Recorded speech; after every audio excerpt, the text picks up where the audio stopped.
Empezaré con una llamada de atención a cómo están cambiando las cosas en el mundo. Están cambiando a una velocidad que no podíamos sospechar. Cada día pasa algo. Una de las cosas que pasan, por ejemplo, son los cambios en el precio del petróleo. El petróleo ha pasado de 100 y pico a 60 en pocos meses. Y queremos entender qué está pasando, por qué cambia. Y eso es muy complicado. Pero si lo vemos con una cierta perspectiva, fijaos, por ejemplo, la evolución del precio del petróleo en los últimos 10 años. Esto es lo que ha pasado ahora. Se ha venido abajo. Pero fijaos que eso ya pasó en el 2009, nos habíamos olvidado. Y mirad lo que pasó después. Los economistas suelen predecir el futuro mirando hacia atrás y nos pegamos, la sociedad se pega unos bofetones tremendos. Pero cuando uno mira hacia atrás se ven cosas, se ven pautas que se repiten, las causas pueden que no sean distintas, pero es necesario mirar atrás porque el futuro siempre es incierto, pero ahora cada vez más incierto. El objetivo es entender el porqué de las cosas y eso no está fácil. Yo empezaré por explicaros lo que es la agricultura muy rápidamente mirando a la ecología. En ecología hay muchas relaciones, hay unas relaciones que son las cadenas tróficas. ¿Quién da de comer a quién en un ecosistema? Y una cadena trófica tiene esta forma. Primero hay un productor primario, que es la vegetación, estamos hablando de ecosistemas terrestres. Esta vegetación la consume pues, un herbívoro, esto va pasando a través de consumidores, y eventualmente, cuando el ser humano, hace muchos miles de años, era cazador básicamente, y vivía en unos ecosistemas más o menos inhóspitos, pues ese era el camino que seguía la energía que fijaba la vegetación. El ser humano lo aprovechaba a través de cazar unos animales que a su vez se habían alimentado de otros. Entonces, cuando hace unos 10.000 años en muchas partes del planeta el hombre inventa la agricultura, lo que hace es esto, un cortocircuito, y va directamente a cosechar, sembrando unas semillas, esto es por esa foto del norte de Chile, por ejemplo, de un huertecillo, que a veces, si el ser humano no es carnívoro, pues hay otro cortocircuito que un herbívoro nos alimenta. Y este es el origen, si queréis, ecológico de la agricultura.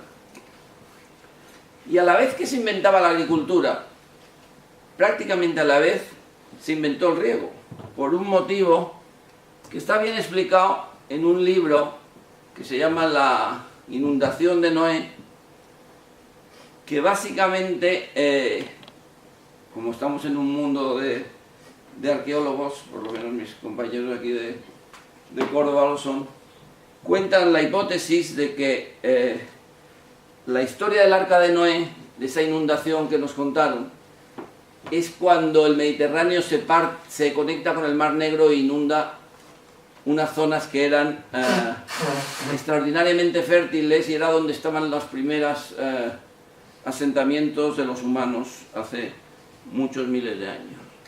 Y entonces se organiza, cuando el Mar Negro se llena, hay una emigración de los distintos asentamientos y algunos de ellos se van hacia esta zona, se van a una zona más árida. Y en esa zona más árida la agricultura que ellos empezaron a practicar no se puede practicar porque no hay agua. Y tienen que inventar el riego. Y uno encuentra que la colonización de la Baja Mesopotamia, que ahora está desgraciadamente tan agitada, solo se pudo hacer mediante la invención del riego. Si leéis el libro veréis que hay mucha evidencia de que eso fue así. Y seguramente esa gran inundación fue la que dio lugar a la leyenda del arca de Noé, que estaba muy anterior a la Biblia y estas cosas. Entonces el riego se inunda, se descubre en la región del Creciente Fértil, el que ahora es Siria, Irak, y que por el desconocimiento de las necesidades de lavado de los suelos desaparece al cabo de unos miles de años, y todavía tienen problemas de salinidad en esa zona. Pero, como digo, rápidamente el agricultor de zonas áridas se incorpora sus técnicas de riego de mejor o peor manera, y la necesidad que tenemos desde entonces es comprender cómo funciona un regadío. Si comprendemos cómo funciona el regadío, podremos manipularlo a beneficio no solo nuestro, sino de la gestión del agua en la cuenca y del beneficio de todos los agentes que participan. Para eso hay que entender cuáles son los destinos del agua en un regadío. Esto es un campo ideal al cual traemos agua de riego, porque la lluvia no es suficiente para compensar las pérdidas por evaporación desde el suelo y por transpiración desde la planta. A esa suma de la evaporación del suelo y la transpiración de la planta lo llamamos ET, evapotranspiración, y es equivalente al agua que se consume en la cuenca. Pero además el agua tiene otros destinos. El agua se filtra antes de llegar al campo, se filtra en el campo, o también puede escurrir, y eso es lo que llamamos pérdidas, que son los flujos de retorno, que son parcialmente recuperables. ¿Cuándo no se pueden recuperar? Pues cuando van a un sumidero salino, por ejemplo el mar, entonces no son recuperables si no los capturamos antes de que lleguen, o si van a una capa freática que está salinizada, no las podemos rescatar sin desalarlo. Y en todo caso, si os fijáis en la diferencia de color del agua que entra a la que sale, siempre se deteriora la calidad cuando uno riega. Eso es inevitable, no se puede evitar. Se deteriorará tanto más cuanto mayor sea la concentración de contaminantes que haya en el suelo. De forma natural, aunque no aplicásemos nutrientes, de forma de fertilizantes, siempre saldrían más sales que las que entran. Y siempre se concentrarían más las sales, porque la evaporación es agua pura. Y todas las aguas de riego traen algo de sales, aunque vengan de los sitios, quitando la escorrentía de la nieve directa. En cuanto esas aguas circulan por el territorio, van captando sales, y cuando en un pantano, por ejemplo, hay siempre algo de sales. Y es cuestión de tiempo de que esas sales se concentren aquí. Para evitar eso, echamos agua de más para lavarlas y dejar la zona radical donde están las raíces en buenas condiciones. Pero eso tiene un coste ambiental, puesto que lo que sale por aquí es lo que pasa a través del sistema. Cuanto mayor sea o peor sea el manejo de los fertilizantes, más van a salir por aquí y van a suponer un riesgo ambiental. Y si aplicamos algún tipo de pesticidas que no se descompongan antes de que haya aplicaciones de agua, pues irán también a los retornos. Entonces esa es la diferencia entre uso y consumo. Eso debería enseñarse en las escuelas, porque el regadío consume agua, usa mucho más de la que se consumen, pero esas pérdidas en la red de distribución y en los sistemas de riego pueden ser recuperadas, y de hecho lo son en muchas de nuestras cuencas. Y esa es la primera idea que yo quería transmitir. La segunda es que el agua que pasa a través de la planta es una pérdida inevitable asociada a la producción vegetal. De manera que la vegetación terrestre, cuyo origen es acuático, cuando hace millones y millones de años las primeras vegetación que estaba en los sistemas acuáticos da el salto a la Tierra, se encuentra que estaban en un medio acuático, nunca tuvieron una limitación de agua. En el momento que echan sus raíces en la Tierra, pues ven que se van a deshidratar. Para deshidratar, la evolución crea una epidermis casi impermeable que tiene poros. Estos son los poros que no vemos, pero que hay millones de poros en una hoja. Esos poros se abren y se cierran, porque al abrirse dejan pasar el anhídrido carbónico de CO2, que es la materia prima de la fotosíntesis. Pero al abrirse, como el interior de las hojas está humedecido, la planta tiene más del 90% es agua, el agua sale por estos poros. De manera que si queremos que entre CO2 para que la planta produzca, es inevitable que el agua salga. Eso es lo que llamamos transpiración. Y entonces, cuanto más CO2 entra, más agua sale, porque más abiertos están los poros, y eso es absolutamente inevitable. Cuando el suelo se seca, la planta tiene mecanismos para cerrar los poros. Entonces ya no pierde tanta agua, pierde mucha menos agua, pero tampoco entra CO2 para la producción. Entonces, desgraciadamente, a pesar de que hacemos los humanos lo que podemos por aumentar el CO2 en la atmósfera, hay mucho más vapor de agua en el ambiente. Perdón, el gradiente que hay entre la planta humedecida en el interior y el aire seco es mucho mayor que el gradiente que hay de CO2 entre dentro y fuera de la planta. De manera que por cada molécula de CO2 que entra, perdemos de 50 a 100 de agua. Tanto más cuanto el ambiente sea más seco y más caluroso. Y eso, hasta ahora, no se ha podido evitar. Uno podría evitarlo poniendo un invernadero que recogiera el vapor de agua y lo reciclara.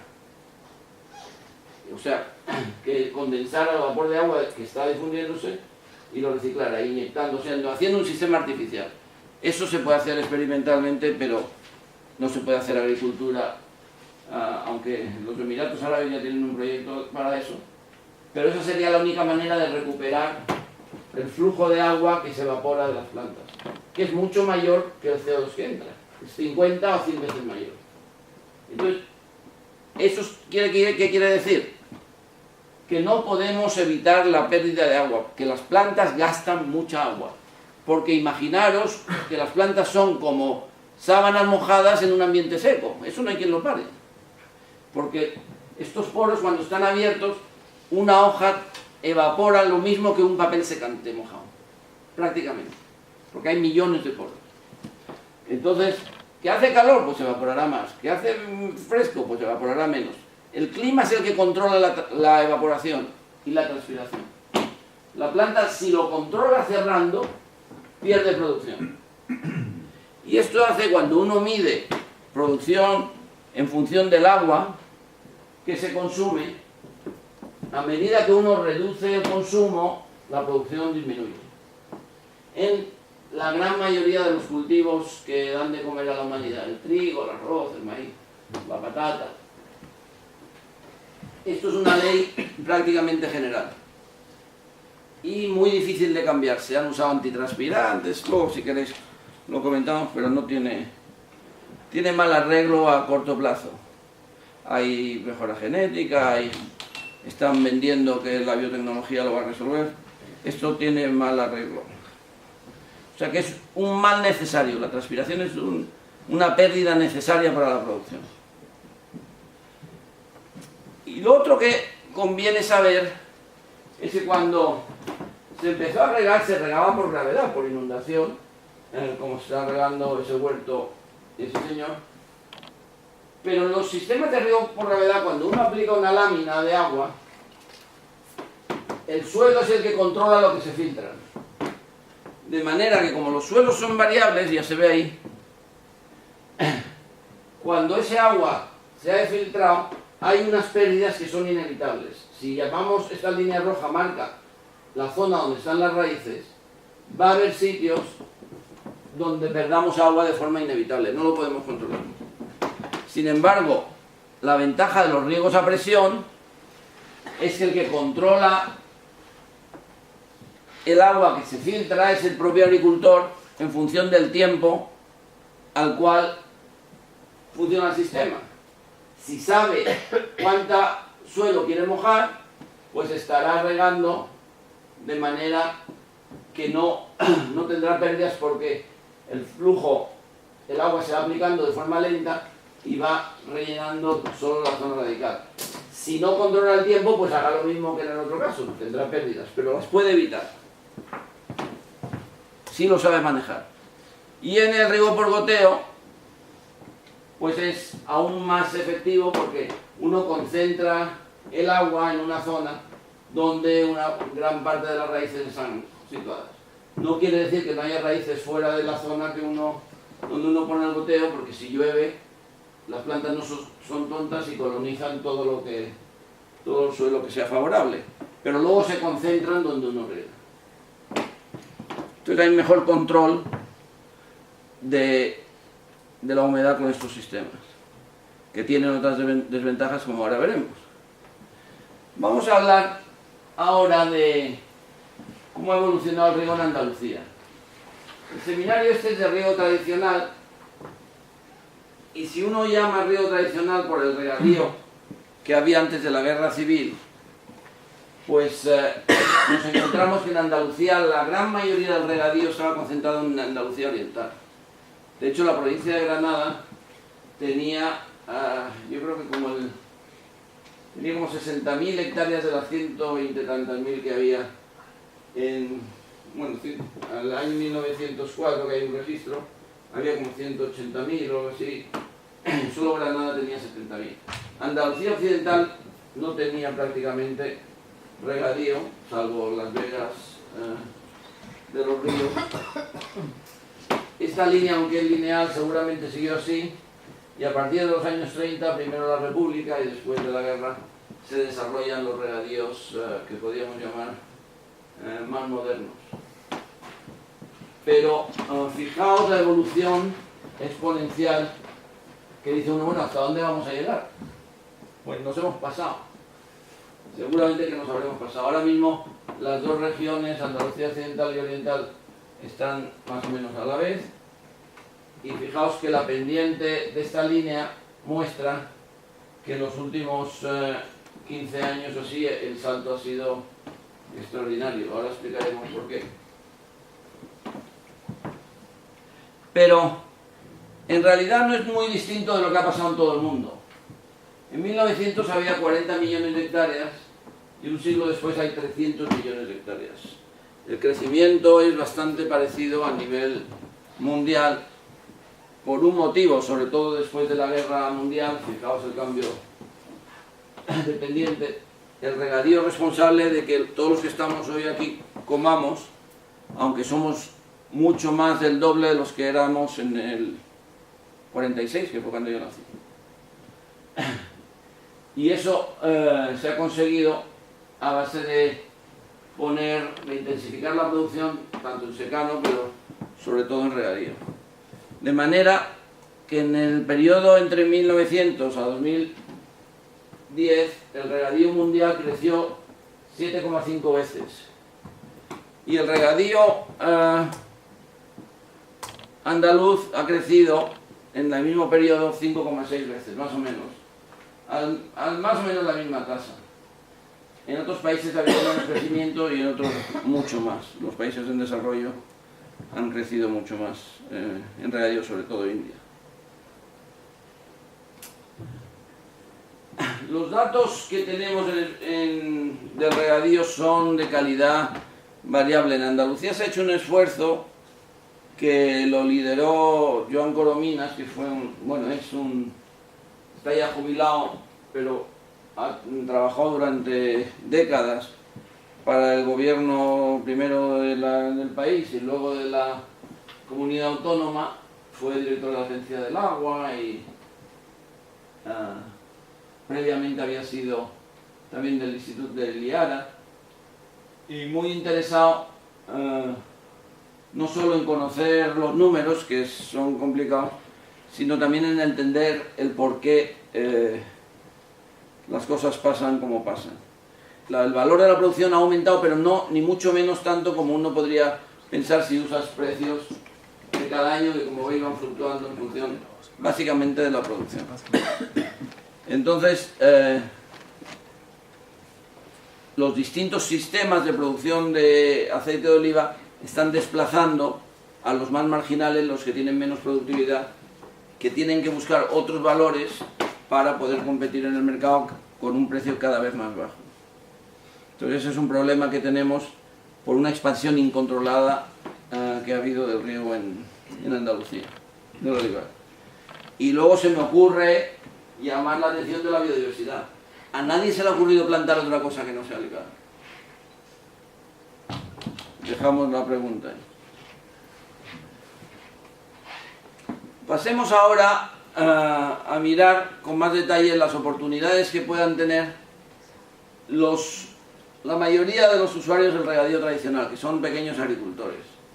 En este inventario que hizo Corominas y sus equipos, encontró que casi el 80% de las explotaciones andaluzas son menores de 3 hectáreas y ocupan más del 30% de la superficie regada, y que el 75% de las comunidades de regantes, que son más de 1.800, son menores de 500 hectáreas.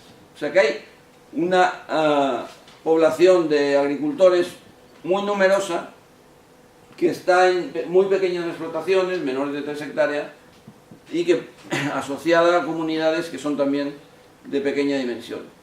¿Qué ventajas pueden tener estos pequeños agricultores frente a la agricultura actual? Una agricultura, esto no es Sierra Nevada, son unas montañas en Asia Central, en Kazajstán. Pero la agricultura tecnificada ahora es exactamente igual en cualquiera de los sistemas agrícolas de gran escala, que lleva a producir muy eficientemente, lo cual permite, por cierto, a la población mundial, la mayoría, comer, pero a costes muy bajos, que hacen muy difícil competir a los pequeños productores.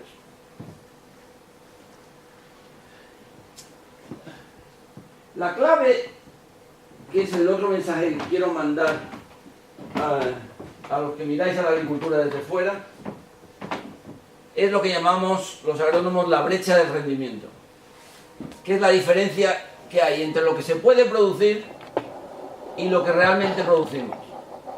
Y para mostrar esto os traigo datos de 3 sistemas de producción, todos muy tecnificados, porque si esto pasa en los que son muy eficientes, imaginaos lo que pasa en los que son pequeños, con más dificultades de gestión, menos acceso a capital, etc. Esto es producción de tomate en California con 2 sistemas de riego. Riego por inundación, por surcos y riego por goteo. Y aquí se ve que con la misma cantidad de agua, hay agricultores que producen 40 o 50 toneladas y otros producen 120. Y da igual con qué sistema, sea con goteo o con aspersión. Si nos vamos a La Mancha, a las grandes extensiones de trigo regado, los pivos esos que hay en La Mancha, un estudio que hicimos, con la misma cantidad de agua hay agricultores que hacen 4 o 5 toneladas de trigo y hay quien hace 10. Con la misma, en el mismo sitio. Y si nos vamos al medio oeste americano, a Nebraska, que son también esos círculos muy tecnificados, pues hay agricultores que hacen 10 toneladas de maíz y hay quien hace 15. Esta es la producción máxima o potencial que pueden tener. Esta es la que sacan los distintos agricultores. ¿Qué es lo que limita que un agricultor no dé este salto? Esto es lo que llamamos la brecha de rendimiento. Y esta brecha de rendimiento es clave para, con los mismos recursos, la misma cantidad de agua o la misma cantidad de fertilizante o lo que sea, el agricultor pueda producir más con el mismo coste, con lo cual sus ingresos son mayores. Si acortamos esta franja, que esto se da en todos los sistemas que miréis, estos son sistemas, como digo, muy tecnificados, podemos ser más eficientes y aprovechar mejor los recursos, que es la única fórmula que nos queda para hacer más con menos, que es lo que nos obliga ya la situación del planeta y la situación de la economía mundial y nacional. Entonces, ¿cuáles son las ventajas comparativas que el pequeño regante puede tener desde la agronomía? Pues lo primero es tener una capacidad de diversificar y reorientar su sistema productivo. No solo sus cultivos, sino todo su sistema. Por ejemplo, adoptando un sistema de producción integrada o de producción ecológica, o yéndose a nichos de mercado que otros no tengan, diversificando, buscando cultivos o variedades nuevas. Hay una enorme necesidad de integrarse en la cadena de valor para que el agricultor tenga. Me avisáis cuando la cosa... ¿Cuánto llevamos? Media hora.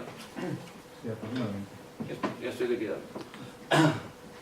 Capacidad de integrar en la cadena de valor, cortocircuitos, es decir, mercados. Cada vez, por ejemplo, en Estados Unidos cada vez hay más mercados de agricultores en los pueblos. La gente ya se está acostumbrando a comprar en los mercados de agricultores, que es la salida que tienen con el mínimo de burocracia. Está la modernización, y no solo de infraestructura, veremos, el mito de la PAC, que iba a ayudar a reverdecer nuestros campos, pero que apenas ha podido, y luego tener flexibilidad en el acceso y poder redistribuir el agua con el mínimo de burocracia. Esas son algunas de las cosas que tenemos que ver. Y ya por último hablaros de la modernización de los regadíos, como se ha hecho en España, muy centrados en la reducción de las pérdidas en la redistribución, pasando de riego por gravedad a riego a presión. Esto ha supuesto una mayor eficiencia en el uso de agua, pero no necesariamente el ahorro neto, porque lo que hacemos es reducir los retornos. Al reducir los retornos, alguien se queda sin el agua que ya no se filtra en el riego por gravedad. Corominas ha calculado que el ahorro en Andalucía bruto era del 22%, pero el neto es solo del 12%, porque la diferencia son los retornos. Todavía está por ver. Hay mayor productividad, pero también hay mayor consumo de agua, como os dije.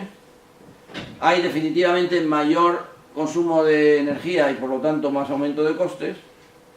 Y una mejor calidad de las aguas de retorno, porque hay ahora menos filtraciones y por lo tanto menos pérdidas e incorporación de nutrientes y otros elementos a las aguas de retorno. Pero es necesario mejorar la gestión de riego. Y ya quería concluir, a ver si encuentro la última. Bueno, vamos a pasarla rápidamente.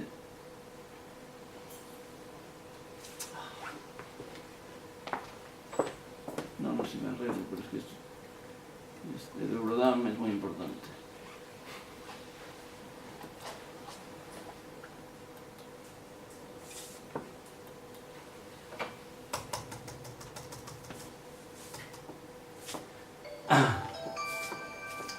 Con esta reflexión, queremos ir hacia una agricultura sostenible, en realidad a una agricultura que sea más sostenible.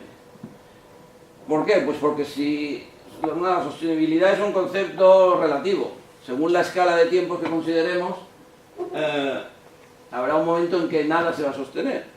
Miles de años, por ejemplo.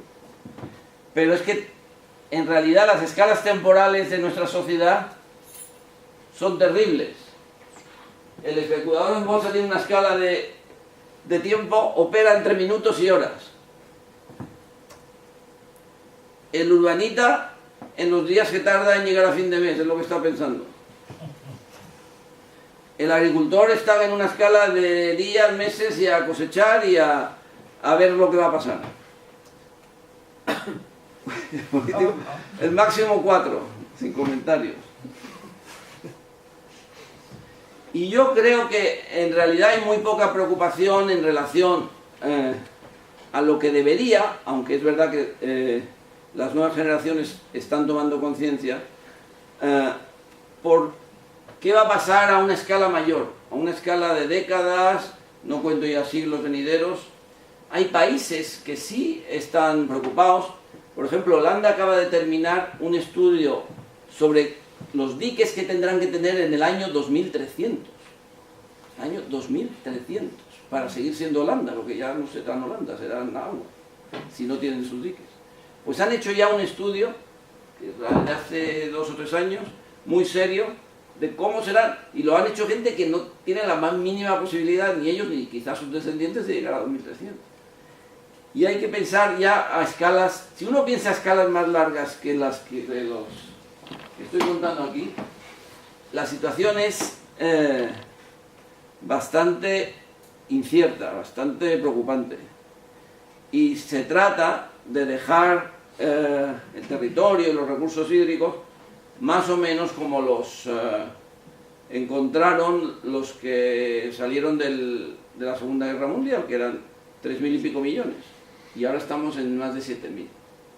Y ese es el principal motor de todo lo que está pasando, es, queramos o no, el incremento de población y el desarrollo económico que ha llevado. Y bueno, esto nos servirá para discutir nada más. Muchas gracias.